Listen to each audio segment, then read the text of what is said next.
Hello ಕರ್ನಾಟಕದ ಸ್ಪರ್ಧಾರ್ಥಿಗಳಿಗೆ ನಮಸ್ಕಾರಗಳು. ಈ ವಿಡಿಯೋದಲ್ಲಿ ನಾವೇನಪ್ಪ ಅಂತಂದರೆ ಗ್ರೂಪ್ ಬಿ ಎಕ್ಸಾಮ್ ನಡೀತಾ ಇದೆಯಲ್ಲ, ನಾಳೆ ಆ ಎಕ್ಸಾಮ್ಗೆ ಹೆಲ್ಪ್ ಆಗೋ ರೀತಿಯಾಗಿ ಎಕನಾಮಿಕ್ಸ್ ಪ್ರಶ್ನೆಗಳನ್ನ ಡಿಸ್ಕಸ್ ಮಾಡೋಣ. ಎಕನಾಮಿಕ್ಸ್ ಪ್ರಶ್ನೆಗಳನ್ನ ಡಿಸ್ಕಸ್ ಮಾಡ್ತಾ ಹೋಗೋಣ. ಅದಕ್ಕೋಸ್ಕರ ಹೊಸದಾಗಿ ಬಂದಿರೋ ಸಬ್ಸ್ಕ್ರೈಬ್ ಮಾಡಿಕೊಡ್ರಿ ಮತ್ತು ವಿಡಿಯೋನ ಕೊನೆವರೆಗೂ ನೋಡಿ. ತುಂಬ ಇಂಪಾರ್ಟೆಂಟ್ ಆಗಿರ್ತಕ್ಕಂಥ ಪ್ರಶ್ನೆಗಳಾಗಿರ್ತವೆ. ಆಲ್ರೆಡಿ ಹಿಸ್ಟ್ರಿ, ಪೊಲಿಟಿ ಮತ್ತು ಸೈನ್ಸ್ ಆ್ಯಂಡ್ ಟೆಕ್ಗೆ ಸಂಬಂಧಪಟ್ಟಿರ್ತಕ್ಕಂಥ ಎಲ್ಲ ಪ್ರಶ್ನೆಗಳನ್ನು ನಾವು ಡಿಸ್ಕಸ್ ಮಾಡಿ ಮುಗಿಸಿದ್ದೀವಿ. ಇಲ್ಲಿ ನೋಡಿ, ಜಾಗತಿಕ ಹಸಿವು ಸೂಚ್ಯಂಕ ವರದಿಯನ್ನು ಸಂಯೋಜಿಸಲು ಇಫ್ರಿ ಅಂತ ಕರಿತೀವಿ. ಇಫ್ರಿ ಅಂದ್ರೇನು? ಜಾಗತಿಕ ಹಸಿವು ಸೂಚ್ಯಂಕ ವರದಿ.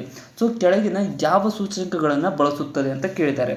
ಇಲ್ಲಿ ನೋಡೋದಾದರೆ ಯಾವ ಸೂಚ್ಯಂಕಗಳನ್ನು ಇದು ಬಳಸುತ್ತದೆ ಅಂತ ಅಂದರೆ, ಮೊದಲನೇದಾಗಿ ಪೌಷ್ಟಿಕತೆ ಅಥವಾ ಮಾಲ್ ನ್ಯೂಟ್ರಿಷನ್ ಅಂತ ಕರಿತೀವಿ, ಅದನ್ನು ಬಳಸುತ್ತೆ. ಇನ್ನು ಮಕ್ಕಳ ಕುಂಠಿತ ಬೆಳವಣಿಗೆ, ಮಕ್ಕಳ ಕುಂಠಿತ ಬೆಳವಣಿಗೆಯನ್ನು ಕೂಡ ಗಮನಿಸುತ್ತೆ. ಇನ್ನು ಮಕ್ಕಳ ಮರಣ ದರವನ್ನು ಕೂಡ ಅದು ಹಿಡಿಯುತ್ತೆ. ಇದರ ರೀತಿಯಾಗಿ 1, 2, 3 ಇಲ್ಲಿ ಸರಿಯಾಗ್ತವೆ. ಆಪ್ಷನ್ ಸಿ ಇಲ್ಲಿ ಸರಿಯಾದ ಆಯ್ಕೆ ಆಗುತ್ತೆ ಇಪ್ರಿ ಬಳಸ್ತಕ್ಕಂಥ ಸೂಚ್ಯಂಕದಲ್ಲಿ. ನೆಕ್ಸ್ಟ್ ಸ್ವಲ್ಪ ಸ್ಪೀಡಾಗಿ ಹೋಗ್ತಾ ಇರ್ತೀನಿ, ಯಾರಿಗೆ ತಿಳಿಯಲ್ಲ ಸ್ವಲ್ಪ ಪಾಸ್ ಮಾಡ್ಕೊಂಡು ನೋಡ್ಕೊಂಡು ಮುಂದೆ ಹೋಗಿ. ನೆಕ್ಸ್ಟ್ ನೋಡಿ, ಭಾರತ ಸರ್ಕಾರದ ಕ್ಯಾಪಿಟಲ್ ಬಜೆಟ್ನಲ್ಲಿ ಕೆಳಗಿನ ಯಾವುದು ಅಥವಾ ಯಾವುವು ಸೇರಿವೆ ಅಂತ ಕೇಳಿದ್ದಾರೆ. ಭಾರತ ಸರ್ಕಾರದ ಕ್ಯಾಪಿಟಲ್ ಬಜೆಟ್ನಲ್ಲಿ ಯಾವುವು ಸೇರಿವೆ ಅಂತ ಅಂದರೆ, ಇಲ್ಲಿ ನೋಡೋದಾದರೆ ಮೊದಲನೇದೇನು ಹೇಳುತ್ತೆ ಏನಪ್ಪ ಅಂತಂದರೆ, ರಸ್ತೆಗಳು, ಕಟ್ಟಡಗಳು, ಯಂತ್ರೋಪಕರಣಗಳು ಇತ್ಯಾದಿ ಆಸ್ತಿಗಳನ್ನು ಸ್ವಾಧೀನಪಡಿಸಿಕೊಳ್ಳಲು ತಗಲಿದ ವೆಚ್ಚಗಳನ್ನು ಇದು ಒಳಗೊಂಡಿದೆ. ಸರಿಯಾಗಿದೆ. ಕ್ಯಾಪಿಟಲ್ ಬಜೆಟ್ನಲ್ಲಿ ಇವು ಬರ್ತವೆ. ಇನ್ನು ವಿದೇಶಿ ಸರ್ಕಾರಗಳಿಂದ ಪಡೆದಿರತಕ್ಕಂಥ ಸಾಲಗಳು ಕೂಡ ಇದು ಇನ್ವಾಲ್ವ್ ಆಗಿರುತ್ತೆ, ಇದು ಒಳಗೊಂಡಿರುತ್ತೆ. ಎರಡನೇದು ಕೂಡ ಸರಿಯಾಗುತ್ತೆ. ಇನ್ನು ರಾಜ್ಯಗಳು ಮತ್ತು ಕೇಂದ್ರಾಡಳಿತ ಪ್ರದೇಶಗಳಿಗೆ ನೀಡಲಾದಂತಹ ಸಾಲಗಳು ಮತ್ತು ಮುಂಗಡಗಳನ್ನು ಕೂಡ ಇದು ಒಳಗೊಂಡಿರುತ್ತೆ ಸ್ನೇಹಿತರೆ. ಈ ಮೂರುಗಳನ್ನು ಒಳಗೊಂಡಿರುತ್ತೆ. ಇಲ್ಲಿ ಆಪ್ಷನ್ ಡಿ ಸರಿಯಾದಂಥ ಆಯ್ಕೆ ಆಗುತ್ತೆ ನೋಡಿ. ಕ್ಯಾಪಿಟಲ್ ಬಜೆಟ್ಗೆ ಸಂಬಂಧಪಟ್ಟಿರ್ತಕ್ಕಂತೆ. ಇಲ್ಲಿ ನೆಕ್ಸ್ಟ್ ಪ್ರಶ್ನೆ ಏನಿದೆಯಲ್ಲ, ಇದು ಏನಪ್ಪ ಅಂದ್ರೆ ಕರೆಂಟ್ ಅಫೇರ್ ರಿಲೇಟೆಡ್ ಇದೆ. ಎಕನಾಮಿಕ್ಸ್ ಮೇನ್ ಹೆಚ್ಚಾಗಿಪ್ಪ ಅಂತಂದ್ರೆ ಕರೆಂಟ್ ಅಫೇರ್ ರಿಲೇಟೆಡ್ ಇರುತ್ತೆ. ಅದಕ್ಕೋಸ್ಕರನೇ ನೀವು ಕರ್ನಾಟಕ ಎಕನಾಮಿಕ್ ಸರ್ವೆ ಮತ್ತು ಇಂಡಿಯನ್ ಎಕನಾಮಿಕ್ ಸರ್ವೆ ಎರಡನ್ನೂ ಕವರ್ ಮಾಡಿರಬೇಕು ಆಲ್ರೆಡಿ. ಸಮಯ ಕಡಿಮೆ ಇದೆ, ಪ್ರಶ್ನೆಗಳನ್ನ ಮಾತ್ರ ಡಿಸ್ಕಸ್ ಮಾಡ್ತಾ ಹೋಗೋಣ. ಅಂತಾರಾಷ್ಟ್ರೀಯ ವಿತ್ತ ನಿಧಿ ಮತ್ತು ಆರ್ಥಿಕ ಸಮಿತಿ IMFC ಅಂತ ಕರಿತೀವಿ. ಕೆಳಗಿನ ಹೇಳಿಕೆಗಳನ್ನು ಪರಿಗಣಿಸಿ. IMFCಗೆ ಸಂಬಂಧಪಟ್ಟಿರ್ತಕ್ಕಂತೆ ಕೆಳಗಿನ ಸಮಿತಿಗಳನ್ನು ನೋಡೋದಾದರೆ ಮೊದಲನೇದೇನು ಹೇಳುತ್ತೆ, ಕೆಳಗಿನ ಹೇಳಿಕೆಗಳನ್ನು ನೋಡೋದಾದರೆ ಮೊದಲನೇದೇನು ಹೇಳುತ್ತೆ ನೋಡಿ, ಜಾಗತಿಕ ಆರ್ಥಿಕತೆ ಮೇಲೆ ಪರಿಣಾಮ ಬೀರುವ ವಿಷಯಗಳ ಬಗ್ಗೆ ಚರ್ಚಿಸುವ ಅದು ಅಂತಾರಾಷ್ಟ್ರೀಯ ವಿತ್ತ ನಿಧಿ IMFC ಅಂತ ಕರಿತೀವಿ. IMFCಗೆ ಕೈಗೊಳ್ಳಬೇಕಾದ ಕ್ರಮಗಳ ಕುರಿತು ನಿರ್ದೇಶನವನ್ನು ನೀಡುತ್ತೆ. ಸರಿಯಾಗಿದೆ. IMFCಗೆ ತೆಗೆದುಕೊಳ್ಳಬೇಕಾದಂತಹ ಒಂದು ಕ್ರಮಗಳ ಕುರಿತು ನಿರ್ದೇಶನವನ್ನು ನೀಡತಕ್ಕಂಥದ್ದು ಆರ್ಥಿಕ ಮೇಲೆ ಇದು ವಿಷಯಗಳ ಚರ್ಚಿಸುವ ಅಂತಾರಾಷ್ಟ್ರೀಯ ವಿತ್ತ ನಿಧಿ ಕೊಡುತ್ತೆ. ಅದೇ ರೀತಿಯಾಗಿ ಎರಡನೇದು ನೋಡ್ರಿ, IMFCಯ ಸಭೆಗಳಲ್ಲಿ ವಿಶ್ವ ಬ್ಯಾಂಕ್ ವೀಕ್ಷಕನಾಗಿ ಭಾಗವಹಿಸುತ್ತದೆ. ಇದು ಕೂಡ ಸರಿಯಾಗಿದೆ. ವಿಜಿಲೆನ್ಸ್ ಕಮಿಷನ್ ಅಥವಾ ಏನಪ್ಪ ಅಂದರೆ ಒಂದು ವೀಕ್ಷಕನಾಗಿ IMFC ಸಭೆಗಳಲ್ಲಿ ವರ್ಲ್ಡ್ ಬ್ಯಾಂಕ್ ಭಾಗವಹಿಸ್ತಕ್ಕಂಥದ್ದು ಎರಡೂ ಇಲ್ಲಿ ಸರಿಯಾಗ್ತವೆ. ಆಪ್ಷನ್ ಸಿ ಇಲ್ಲಿ ಸರಿಯಾಗುತ್ತೆ. ನೆಕ್ಸ್ಟ್, ರಾಷ್ಟ್ರೀಯ ಗರಿಮಾ ಅಭಿಯಾನ ಆಂದೋಲನವು ಅಂತ ಕೇಳಿದ್ದಾರೆ. ರಾಷ್ಟ್ರೀಯ ಗರಿಮಾ ಅಭಿಯಾನ ಆಂದೋಲನ ಏನಿದೆಯಲ್ಲ, ಇದು ಆಪ್ಷನ್ಗಳಲ್ಲಿ ಓದಿದಾಗ ಸರಿಯಾಗ್ತಕ್ಕಂಥದ್ದು ಆಪ್ಷನ್ ಸಿ ಸರಿಯಾಗುತ್ತೆ. ಮಲ ಹೊರುವ ಪದ್ಧತಿಯನ್ನು ನಿರ್ಮೂಲನಗೊಳಿಸಿ ಅವರಿಗೆ ಪುನರ್ವಸತಿ ಕಲ್ಪಿಸುವುದಾಗಿದೆ. ಮೊದಲಿನ ಕಾಲದಲ್ಲಿ ಏನಿತ್ತು, ಮಲ ಹೊರುವ ಪದ್ಧತಿ ಅಂತ ಇತ್ತು. ಅದನ್ನು ನಿರ್ಮೂಲನೆಗೊಳಿಸಿ ಅವರಿಗೆ ಪುನರ್ವಸತಿ ಕಲ್ಪಿಸುವುದರ ಬಗ್ಗೆ ಈ ಒಂದು ಗರಿಮಾ ಅಭಿಯಾನ ಸಂಬಂಧಪಟ್ಟಿರ್ತಕ್ಕಂಥದ್ದು ಸ್ನೇಹಿತರೆ. ನೆಕ್ಸ್ಟ್, ಕೆಳಗಿನ ಯಾವುದು ಇಂಪೋರ್ಟ್ ಕವರ್ ಅನ್ನು ಸೂಕ್ತವಾಗಿ ವರ್ಣಿಸುತ್ತದೆ ಅಂತ ಕೇಳಿದ್ದಾರೆ. ಇದರಲ್ಲಿ ಇಂಪೋರ್ಟ್ ಕವರ್ ಅನ್ನು ಸೂಕ್ತವಾಗಿ ವರ್ಣಿಸ್ತಕ್ಕಂಥದ್ದು ಯಾವುದಪ್ಪ ಅಂತಂದರೆ, ಅದು ದೇಶವೊಂದರ ಅಂತಾರಾಷ್ಟ್ರೀಯ ಮೀಸಲಿನಿಂದ ಪಾವತಿಸಬಹುದಾದ ತಿಂಗಳುಗಳ ಆಮದಿನ ಮೌಲ್ಯವನ್ನು ಒದಗಿಸುತ್ತೆ ಅಥವಾ ಅದನ್ನು ಸೂಕ್ತವಾಗಿ ವರ್ಣಿಸ್ತಕ್ಕಂಥದ್ದು ಇಂಪೋರ್ಟ್ ಕವರ್ ಅಂತ ಅಂದರೆ ಆಪ್ಷನ್ ಡಿ ಇಲ್ಲಿ ಸರಿಯಾದಂಥ ಆಯ್ಕೆ ಆಗುತ್ತೆ. ನೆಕ್ಸ್ಟ್, ಪ್ರಧಾನಮಂತ್ರಿ ಫಸಲ್ ಬಿಮಾ ಯೋಜನಾ ಕುರಿತಂತೆ ಕೆಳಗಿನ ಹೇಳಿಕೆಗಳನ್ನು ಪರಿಗಣಿಸಿ. ಪ್ರಧಾನಮಂತ್ರಿ ಫಸಲ್ ಬಿಮಾ ಯೋಜನೆಗೆ ಸಂಬಂಧಪಟ್ಟಿರ್ತಕ್ಕಂತೆ ಈ ಮೇಲೆ ಕೊಡಲಾದ ಹೇಳಿಕೆಗಳಲ್ಲಿ ಸರಿಯಾದ ಹೇಳಿಕೆಗಳು ಯಾವುವು ಅಂತ ಕೇಳಿದ್ದಾರೆ. ಇಲ್ಲಿ ನೋಡೋದಾದರೆ ಮೊದಲನೇ ಹೇಳಿಕೆ ಏನು ಹೇಳುತ್ತೆ, ಈ ಯೋಜನೆ ಅಡಿಯಲ್ಲಿ ರೈತರು ವರ್ಷದ ಯಾವುದೇ ಋತುವಿನಲ್ಲಿ ಬೆಳೆಯುವ ಯಾವುದೇ ಬೆಳೆಗೆ ಏಕರೂಪದ 2% ಕುಂತ ಅಥವಾ ಪ್ರೀಮಿಯಮನ್ನು ಕಟ್ಟಬೇಕು ಅಂತ ಕೊಟ್ಟಿದ್ದಾರೆ. ಇದು ಇಲ್ಲಿ ತಪ್ಪಾಗುತ್ತೆ ಸ್ನೇಹಿತರೆ. ರೈತರು 2% ಪ್ರೀಮಿಯಂನ ಕಟ್ಟಬೇಕಾಗಿಲ್ಲ ವಿಮಾ ಯೋಜನೆಗೆ ಸಂಬಂಧಪಟ್ಟಿರ್ತಕ್ಕಂತೆ.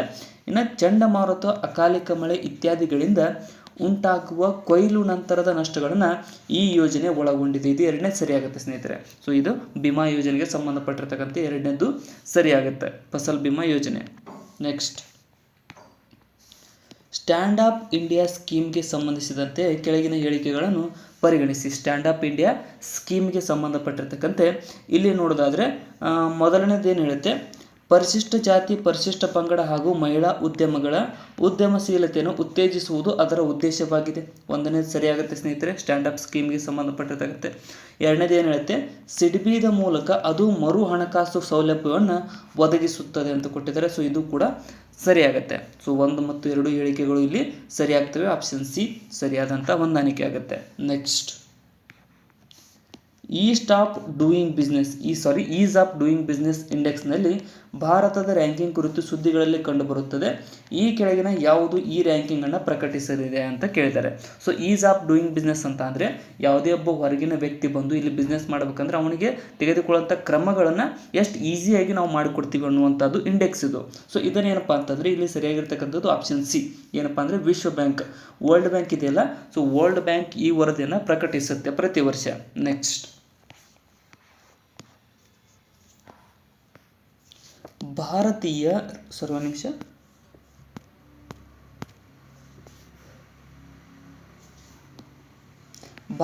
ರಿಸರ್ವ್ ಬ್ಯಾಂಕ್ ನಿಧಿಯಾಧಾರಿತ ಸಾಲದ ದರದ ಅಂಚಿನ ವೆಚ್ಚ ಅಂತ ಕರಿತೀವಿ. MCLR ಅಂತಂದರೆ marginal cost of funds based lending rate ಅಂತ ಕರಿತೀವಿ.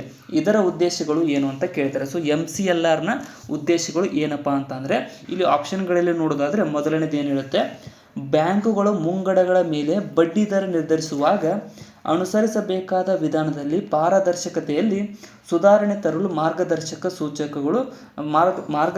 ಸೂತ್ರಗಳು ಸಹಾಯಕ ಅನ್ನುವುದು ಸರಿಯಾಗಿದೆ.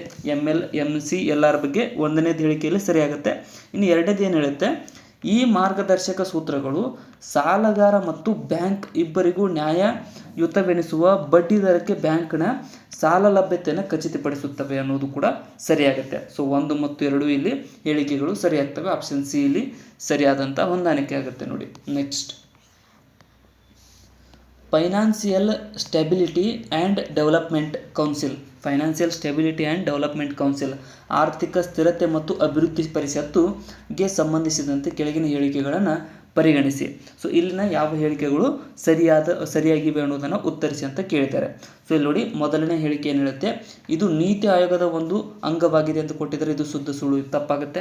ಇನ್ನು ಕೇಂದ್ರ ಹಣಕಾಸು ಮಂತ್ರಿ ಇದರ ಮುಖ್ಯಸ್ಥರು ಅಂತ ಕೊಟ್ಟಿದ್ದಾರೆ. ಸೊ ಇದು ಸರಿ ನೋಡ್ರಿ, ಕೇಂದ್ರದ ಹಣಕಾಸು ಮಂತ್ರಿ ಅವರು ಈ ಒಂದು ಫೈನಾನ್ಷಿಯಲ್ ಸ್ಟೆಬಿಲಿಟಿ ಆ್ಯಂಡ್ ಡೆವಲಪ್ಮೆಂಟ್ ಕೌನ್ಸಿಲ್ನ ಅಧ್ಯಕ್ಷರಾಗಿರುತ್ತಾರೆ, ಮುಖ್ಯಸ್ಥರಾಗಿರುತ್ತಾರೆ. ಇನ್ನು ಮೂರನೇದು ಏನು ಹೇಳುತ್ತೆ, ಇದು ಆರ್ಥಿಕತೆಯ ಬೃಹತ್ ವಿವೇದಕ ಮೇಲ್ವಿಚಾರಣೆಯ ಮೇಲೆ ನಿಗಾವನ್ನು ವಹಿಸುತ್ತದೆ ಅಂತ ಕೊಟ್ಟಿದ್ದಾರೆ. ಸೊ ಇದು ಕೂಡ ಇಲ್ಲಿ ಸರಿಯಾಗುತ್ತೆ. ಸೊ 2 ಮತ್ತು 3 ಮಾತ್ರ ಇಲ್ಲಿ ಸರಿಯಾದಂಥ ಆಯ್ಕೆಗಳಾಗ್ತವೆ. ಆಪ್ಷನ್ ಸಿ ಸರಿಯಾಗುತ್ತೆ ನೋಡಿ. ನೆಕ್ಸ್ಟ್, ಸರ್ಕಾರದ ಸಾರ್ವಭೌಮ ಚಿನ್ನದ ಬಾಂಡ್ ಮತ್ತು ಚಿನ್ನ ನಗದೀಕರಣ ಯೋಜನೆಗಳ ಉದ್ದೇಶಗಳು ಏನು ಅಂತ ಕೇಳಿದ್ದಾರೆ. ಸೊ ಸರ್ಕಾರದ ಸಾರ್ವಭೌಮ ಚಿನ್ನದ ಬಾಂಡ್ ಮತ್ತು ಚಿನ್ನ ನಗದೀಕರಣ ಯೋಜನೆಗಳ ಉದ್ದೇಶಗಳು ಏನಪ್ಪ ಅಂತಂದರೆ ಇಲ್ಲಿ ನೋಡೋದಾದರೆ ಸರಿಯಾಗ್ತಕ್ಕಂಥದ್ದು ಒಂದನೇದು ಏನು ಹೇಳುತ್ತೆ, ಭಾರತದ ಗೃಹಗಳಲ್ಲಿ ಬಳಕೆಯಾಗದೆ ಕುಳಿತುಕೊಂಡಿರುವ ಚಿನ್ನವನ್ನು ಆರ್ಥಿಕ ಮಾರುಕಟ್ಟೆಗೆ ತರುವುದು. ಇದು ಸರಿಯಾಗುತ್ತೆ, ಸಾರ್ವಭೌಮ ಚಿನ್ನದ ಬಾಂಡ್ಗೆ ಸಂಬಂಧಪಟ್ಟಿರ್ತಕ್ಕಂತೆ. ಇನ್ನು ಎರಡನೇದು ಏನು ಹೇಳುತ್ತೆ, ಚಿನ್ನ ಮತ್ತು ಆಭರಣ ಕ್ಷೇತ್ರದಲ್ಲಿ ವಿದೇಶಿ ನೇರ ಹೂಡಿಕೆಯನ್ನು ಉತ್ತೇಜಿಸುವುದು. ಇದು ಸುಳ್ಳು. ಸೊ ವಿದೇಶಿ ನೇರ ಹೂಡಿಕೆಗೆ ಚಿನ್ನಕ್ಕೆ ಸಂಬಂಧಪಟ್ಟಿಲ್ಲ. ಸೊ ಅದಕ್ಕೋಸ್ಕರ ಎರಡನೇದಲ್ಲಿ ತಪ್ಪಾಗುತ್ತೆ. ಇನ್ನು ಚಿನ್ನದ ಆಮದಿನ ಮೇಲಿನ ಭಾರತದ ಅವಲಂಬನೆಯನ್ನು ಕಡಿಮೆಗೊಳಿಸುವ ಗುರಿಯನ್ನು ಹೊಂದಿದೆ. ಇದು ಕೂಡ ಸರಿಯಾಗುತ್ತೆ. ಸೊ 1 ಮತ್ತು 3 ಇಲ್ಲಿ ಮಾತ್ರ ಸರಿಯಾದಂಥ ಆಯ್ಕೆಗಳಾಗ್ತವೆ. ನೆಕ್ಸ್ಟ್, ಪ್ರಧಾನಮಂತ್ರಿ ಮುದ್ರಾ ಯೋಜನೆಯ ಪ್ರಮುಖ ಉದ್ದೇಶವೇನಾಗಿತ್ತು ಅಂತ ಕೇಳಿದ್ದಾರೆ.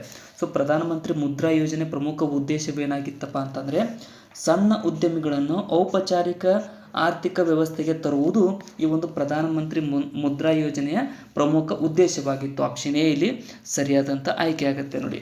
ನೆಕ್ಸ್ಟ್, ಪ್ರಧಾನಮಂತ್ರಿ ಜನ್ ಧನ್ ಯೋಜನೆಯನ್ನು ಇದಕ್ಕಾಗಿ ಆರಂಭಿಸಲಾಯಿತು ಅಂತ ಕೇಳಿದ್ದಾರೆ. ಸೊ ಪ್ರಧಾನಮಂತ್ರಿ ಜನ್ ಧನ್ ಯೋಜನೆಯನ್ನು ಯಾವುದಕ್ಕಾಗಿ ಆರಂಭಿಸಲಾಗಿದೆ ಅಂತಂದರೆ ದೇಶದಲ್ಲಿ ಆರ್ಥಿಕ ಸೇರ್ಪಡೆ ಅಥವಾ ಎಕನಾಮಿಕ್ ಇನ್ಕ್ಲೂಷನನ್ನು ಪ್ರೋತ್ಸಾಹಿಸುವ ಸಲುವಾಗಿ ಈ ಒಂದು ಪ್ರಧಾನಮಂತ್ರಿ ಜನ್ ಧನ್ ಯೋಜನೆಯನ್ನು ಆರಂಭಿಸಲಾಯಿತು. ಆಪ್ಷನ್ ಸಿ ಇಲ್ಲಿ ಸರಿಯಾಗುತ್ತೆ.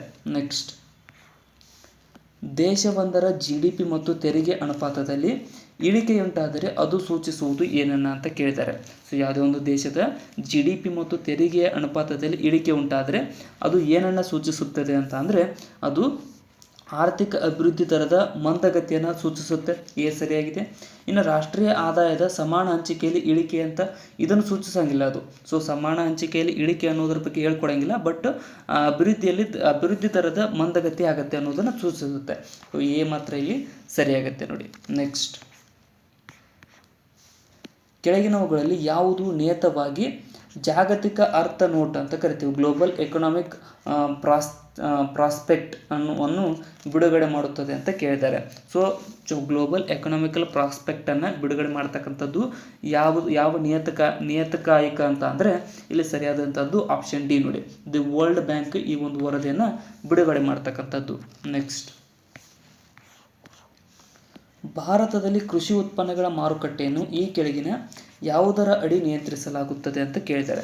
ಸೊ ನಮ್ಮ ದೇಶದಲ್ಲಿ ಕೃಷಿ ಉತ್ಪನ್ನಗಳ ಮಾರುಕಟ್ಟೆಯನ್ನು ಯಾವುದರ ಅಡಿಯಲ್ಲಿ ನಿಯಂತ್ರಿಸಲಾಗುತ್ತದೆ ಅಂತ ಅಂದರೆ ಇಲ್ಲಿ ಆಪ್ಷನ್ ಬಿ ನೋಡಿ. ರಾಜ್ಯಗಳಿಗೆ ಉಪಬಂಧಿಸಲ್ಪಟ್ಟ ಕೃಷಿ ಹುಟ್ಟುವಳಿ ಮಾರುಕಟ್ಟೆ ಸಮಿತಿ ಕಾಯ್ದೆಯಲ್ಲಿ ಈ ಒಂದು ಭಾರತದಲ್ಲಿ ಕೃಷಿ ಉತ್ಪನ್ನಗಳ ಮಾರುಕಟ್ಟೆಯನ್ನು ನಿಯಂತ್ರಿಸಲಾಗುತ್ತದೆ. ನೆಕ್ಸ್ಟ್, ಕೆಳಗಿನ ಯಾವುದು ಕೈಗಾರಿಕಾ ಕಾರ್ಮಿಕರಿಗೆ ಗ್ರಾಹಕ ಬೆಲೆ ಸೂಚ್ಯಂಕವನ್ನು ಹೊರತರುತ್ತದೆ ಅಂತ ಕೇಳಿದ್ದಾರೆ. ಸೊ ಇದರಲ್ಲಿ ಯಾವುದು ಕೈಗಾರಿಕಾ ಕಾರ್ಮಿಕರಿಗೆ ಗ್ರಾಹಕ ಬೆಲೆ ಸೂಚ್ಯಂಕವನ್ನು ಹೊರತರುವುದು ಯಾವುದಪ್ಪ ಅಂತಂದರೆ ಇಲ್ಲಿ ದಿ ಲೇಬರ್ ಬ್ಯೂರೋ ಅನ್ನುವಂಥ ಸಂಸ್ಥೆ ಇದನ್ನು ಹೊರತರುತ್ತದೆ. ಆಪ್ಷನ್ ಸಿ ಇಲ್ಲಿ ಸರಿಯಾದಂಥ ಆಯ್ಕೆ ಆಗುತ್ತೆ. ನೆಕ್ಸ್ಟ್, ರೂಪಾಯಿ ಪರಿವರ್ತನೀಯತೆ ಅಥವಾ ಕನ್ವರ್ಟೆಬಿಲಿಟಿ ಸೂಚಿಯು ಏನೆಂದರೆ ಅಂತ ಕೇಳಿದರೆ, ಕನ್ವರ್ಟೆಬಿಲಿಟಿ ಏನನ್ನು ಸೂಚಿಸುತ್ತದೆ ಅಂತ ಅಂದರೆ ಇಲ್ಲಿ ಆಪ್ಷನ್ಗಳಲ್ಲಿ ನೋಡೋದಾದರೆ ರೂಪಾಯಿಯು ಇತರ ಚಲಾವಣಾ ಹಣಗಳೊಂದಿಗೆ ಇತರ ಚಲಾವಣಾ ಹಣಗಳು ರೂಪಾಯಿಗೆ ಮುಕ್ತವಾಗಿ ಪರಿವರ್ತನೆಗೊಳ್ಳುವಂತೆ ಮಾಡುವುದು ಈ ಒಂದು ರೂಪಾಯಿ ಕನ್ವರ್ಟೆಬಿಲಿಟಿ ಸೂಚಿಸುವುದು. ನೆಕ್ಸ್ಟ್, ಕನ್ವರ್ಟ್ ಮಾಡೋದು. ಭಾರತದ ಅರ್ಥವ್ಯವಸ್ಥೆಗೆ ಸಂಬಂಧಿಸಿದಂತೆ ಕೆಳಗಿನವುಗಳನ್ನು ಪರಿಗಣಿಸಿ. ಸೊ ಮೇಲಿನವುಗಳಲ್ಲಿ ಯಾವುದು ಸರಿಯಾಗಿದೆ ಅಂತ ಕೇಳಿದ್ದಾರೆ. ಸೊ ಇಲ್ಲಿ ನೋಡೋದಾದರೆ ಮೊದಲನೇದು ಏನು ಹೇಳುತ್ತೆ, ಬ್ಯಾಂಕ್ ದರ ಇತ್ಲ ಹಣಕಾಸು ನೀತಿಯ ಅಂಶವಾಗುತ್ತೆ. ಸೊ ಹಣಕಾಸು ನೀತಿಯ ಅಂಶ ಆಗುತ್ತೆ, ಇಲ್ಲಿ ಸರಿಯಾಗಿದೆ. ಇನ್ನು ಮುಕ್ತ ಮಾರುಕಟ್ಟೆ ಕಾರ್ಯಾಚರಣೆ ಇದು ಕೂಡ ಹಣಕಾಸು ನೀತಿಯ ಅಂಶ ಆಗುತ್ತೆ. ಇನ್ನು ಸಾರ್ವಜನಿಕ ಸಾಲ ಹಣಕಾಸು ನೀತಿಯ ಅಂಶದ ಅಡಿಯಲ್ಲಿ ಬರಂಗಿಲ್ಲ, ಮೂರನೇ ತಪ್ಪು. ಇನ್ನು ಸಾರ್ವಜನಿಕ ಆದಾಯ ಕೂಡ ಹಣಕಾಸು ನೀತಿಯ ಅಡಿಯಲ್ಲಿ ಬರಂಗಿಲ್ಲ. ಸೊ 1 ಮತ್ತು 2 ಮಾತ್ರ ಇಲ್ಲಿ ಸರಿಯಾಗ್ತವೆ ನೋಡಿ. ನೆಕ್ಸ್ಟ್, ಭಾರತದಲ್ಲಿ ಹಣದುಬ್ಬರಕ್ಕೆ ಸಂಬಂಧಿಸಿದಂತೆ ಕೆಳಗಿನ ಯಾವ ಹೇಳಿಕೆ ಸರಿಯಾಗಿದೆ ಅಂತ ಕೇಳಿದ್ದಾರೆ. ಸೊ ನಮ್ಮ ದೇಶದಲ್ಲಿ ಹಣದುಬ್ಬರಕ್ಕೆ ಸಂಬಂಧಪಟ್ಟಿರ್ತಕ್ಕಂತೆ ಹಣದ ಚಲಾವಣಾ ಪ್ರಮಾಣದ ಇಳಿಕೆಯಿಂದ ಹಣದುಬ್ಬರ ನಿಯಂತ್ರಣ ಸಾಧ್ಯ ಅನ್ನುವಂಥದ್ದು ಹಣದುಬ್ಬರಕ್ಕೆ ಸಂಬಂಧಿಸಿದಂತೆ ಸರಿಯಾದಂಥ ಹೇಳಿಕೆ ಆಗುತ್ತೆ. ಆಪ್ಷನ್ ಸಿ ಇಲ್ಲಿ ಸರಿಯಾಗಿರುತ್ತೆ ನೋಡಿ. ನೆಕ್ಸ್ಟ್, ಕೃಷಿಯಲ್ಲಿ ಮರದ ನೇಗಿಲಿನ ಬದಲು ಉಕ್ಕನ್ನು ಬಳಸುವುದು ಕೆಳಗಿನ ಯಾವುದಕ್ಕೆ ದ್ಯೋತಕ ಅಂತ ಕೇಳಿದ್ದಾರೆ. ಸೊ ಕೃಷಿಯಲ್ಲಿ ಮರದ ನೇಗಿಲಿನ ಬದಲು ಉಕ್ಕನ್ನು ಬಳಸುವುದು ಯಾವುದಕ್ಕೆ ದ್ಯೋತಕ ಅಂತ ಅಂದರೆ ಇದು ಆಪ್ಷನ್ ಬಿ ಬಂಡವಾಳ ವರ್ಧಿತ ತಾಂತ್ರಿಕ ಪ್ರಗತಿಗೆ ಇದು ದ್ಯೋತಕವಾಗಿದೆ. ಆಪ್ಷನ್ ಬಿ ಇಲ್ಲಿ ಸರಿಯಾಗುತ್ತೆ. ನೆಕ್ಸ್ಟ್, ಅಂತಾರಾಷ್ಟ್ರೀಯ ದ್ರವತ್ವದ ಸಮಸ್ಯೆಗೆ ಕೆಳಗಿನ ಯಾವುದರ ಅಲಭ್ಯತೆ ಕಾರಣ ಅಂತ ಕೇಳಿದ್ದಾರೆ. ಸೊ ಅಂತಾರಾಷ್ಟ್ರೀಯ ದ್ರವತ್ವದ ಸಮಸ್ಯೆಗೆ, ಲಿಕ್ವಿಡಿಟಿ ಸಮಸ್ಯೆಗೆ ಯಾವುದು ಅಲಭ್ಯತೆಯ ಕಾರಣ ಅಂತ ಅಂದರೆ ಯಾವುದು ಇಲ್ಲದಿರುವುದು ಕಾರಣ ಅಂತ ಅಂದರೆ ಇಲ್ಲಿ ಆಪ್ಷನ್ಗಳಲ್ಲಿ ನೋಡ್ತಾಯಿದ್ರೆ ಡಾಲರ್ ಮತ್ತು ಇತರ ಗಟ್ಟಿ ಕರೆನ್ಸಿಗಳ ಅಲಭ್ಯತೆಗಾಗಿ ಅಂತಾರಾಷ್ಟ್ರೀಯ ದ್ರವತ್ವದ ಸಮಸ್ಯೆಗೆ ಕಾರಣವಾಗುತ್ತೆ. ನೆಕ್ಸ್ಟ್, ಕೆಳಗಿನ ಯಾವ ಸಂಸ್ಥೆಯು ವರ್ಲ್ಡ್ ಎಕನಾಮಿಕ್ ಔಟ್ಲುಕ್ ಎಂಬ ಪ್ರಕಟಣೆಯನ್ನು ಹೊರತರುತ್ತದೆ ಅಂತ ಕೇಳಿದ್ದಾರೆ. ಸೊ ವರ್ಲ್ಡ್ ಎಕನಾಮಿಕ್ ಔಟ್ಲುಕ್ ವರದಿಯನ್ನು ತರತಕ್ಕಂಥದ್ದು ದಿ ಇಂಟರ್ನ್ಯಾಷನಲ್ ಮಾನಿಟರಿ ಫಂಡ್ ಸಂಸ್ಥೆ ಹೊರತರುತ್ತೆ. ಆಪ್ಷನ್ ಎ ಇಲ್ಲಿ ಸರಿಯಾಗುತ್ತೆ ನೋಡಿ. ನೆಕ್ಸ್ಟ್, ಕೇಂದ್ರ ಬಜೆಟ್ಗೆ ಸಂಬಂಧಿಸಿದಂತೆ ಕೆಳಗಿನ ಯಾವುದು ಯೋಜನೆಯೇತರ ವೆಚ್ಚಗಳಡಿ ಬರುತ್ತದೆ ಅಂತ ಕೇಳ್ತಾರೆ. ಸೊ ನಾನ್ ಪ್ಲ್ಯಾನ್ಡ್ ಅಂತ ಕರಿತೀವಿ.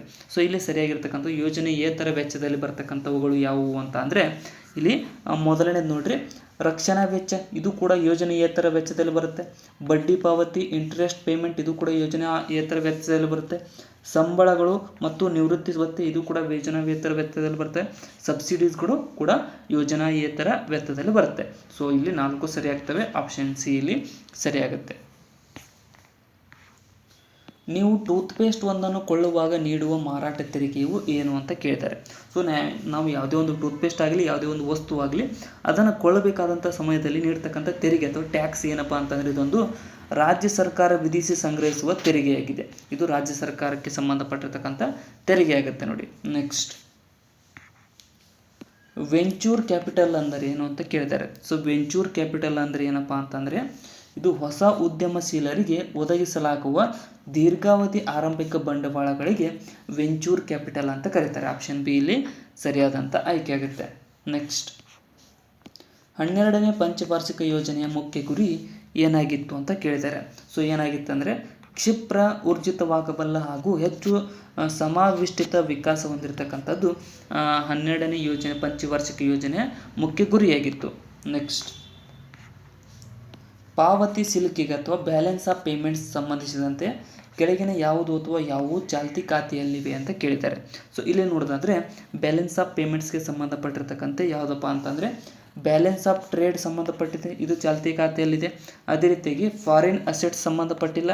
ಇನ್ನು ಬ್ಯಾಲೆನ್ಸ್ ಆಫ್ ಇನ್ವಿಜಿಬಲ್ಸ್ ಅನ್ನುವಂಥದ್ದು ಕೂಡ ಸಂಬಂಧಪಟ್ಟಿದೆ.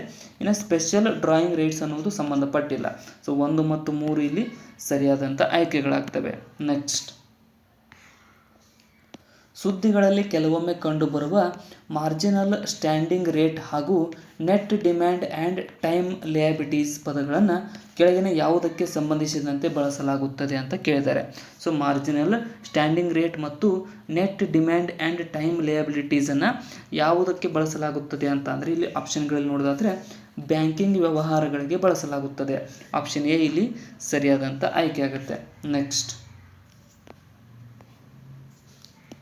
ಶಾಖೆಗಳಿಲ್ಲದ ಪ್ರದೇಶಗಳಲ್ಲಿ ಫಲಾನುಭವಿಗಳು ಬಿಸಿನೆಸ್ ಕರೆಸ್ಪಾಂಡೆನ್ಸ್ ಅಥವಾ ಬ್ಯಾಂಕ್ ಖಾತೆ ಸೇವೆಗಳಿಂದ ಪಡೆಯುವಂತಹ ಸೌಲಭ್ಯಗಳು ಏನು ಅಂತ ಕೇಳಿದ್ದಾರೆ. ಸೊ ಇಲ್ಲಿ ನೋಡೋದಾದರೆ ಆ ಸೌಲಭ್ಯಗಳ ಬಗ್ಗೆ ನೋಡೋದಾದರೆ ಏನಪ್ಪ ಅಂತಂದರೆ ಮೊದಲನೇದು ಏನಿರುತ್ತೆ, ಅದು ಫಲಾನುಭವಿಗಳಿಗೆ ತಮ್ಮ ಗ್ರಾಹಕಗಳಲ್ಲಿಯೇ ಸಬ್ಸಿಡಿಗಳನ್ನು ಹಾಗೂ ಸಾಮಾಜಿಕ ಭದ್ರತಾ ಸೌಲಭ್ಯಗಳನ್ನು ಪಡೆದುಕೊಳ್ಳಲು ಸಮರ್ಥಗೊಳಿಸುತ್ತದೆ. ಎ ಸರಿಯಾಗಿದೆ, ಫಲಾನುಭವಿಗಳಿಗೆ ಸಂಬಂಧಪಟ್ಟಿರ್ತಕ್ಕಂತೆ.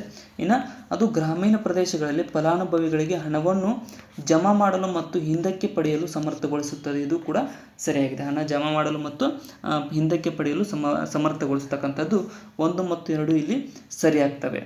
ನೆಕ್ಸ್ಟ್, ಬ್ಯಾಂಕ್ ಖಾತೆ ಅನ್ನುವಂಥದ್ದು ಒಂದು ಅರ್ಥವ್ಯವಸ್ಥೆಯಲ್ಲಿ ಬಡ್ಡಿ ದರಗಳ ಇಳಿಕೆಯಾದರೆ ಅದು ಏನಾಗುತ್ತದೆ ಅಂತ ಕೇಳಿದ್ದಾರೆ. ಸೊ ಯಾವುದೇ ಒಂದು ಅರ್ಥವ್ಯವಸ್ಥೆಯಲ್ಲಿ ಬಡ್ಡಿ ದರಗಳ ಇಳಿಕೆ ಆದರೆ ಏನಾಗುತ್ತದೆ ಅಂತ ಅಂದರೆ ಅದು ಅರ್ಥವ್ಯವಸ್ಥೆಯಲ್ಲಿನ ಹೂಡಿಕೆ ಖರ್ಚನ್ನು ಅದು ಹೆಚ್ಚಿಸುತ್ತದೆ. ಆಪ್ಷನ್ ಸಿ ಇಲ್ಲಿ ಸರಿಯಾಗುತ್ತೆ. ಸೊ ಇಲ್ಲಿಗೆ ಈ ಒಂದು ಎಕನಾಮಿಕಲ್ ಪ್ರಶ್ನೆಗಳ ಪಾರ್ಟ್ 1 ಮುಕ್ತಾಯಗೊಂಡಿದೆ ಸ್ನೇಹಿತರೆ. ಸೊ ಇನ್ನೂ 2 ವಿಡಿಯೋಗಳು ಬರ್ತವೆ. ಸೊ ಅದಕ್ಕೋಸ್ಕರ ಕೊನೆಯವರೆಗೂ ನೋಡಿದ್ದಕ್ಕೆ ಎಲ್ಲರೂ ಧನ್ಯವಾದಗಳು. ಸಬ್ಸ್ಕ್ರೈಬ್ ಮಾಡ್ಕೊಡ್ರಿ, ಇನ್ನೂ ಯಾರು ಸಬ್ಸ್ಕ್ರೈಬ್ ಮಾಡ್ಕೊಂಡಿಲ್ಲ, ಮತ್ತು ಆ ವಿಡಿಯೋನು ಕೂಡ ನೋಡ್ಕೊಡ್ರಿ. Thank you so much.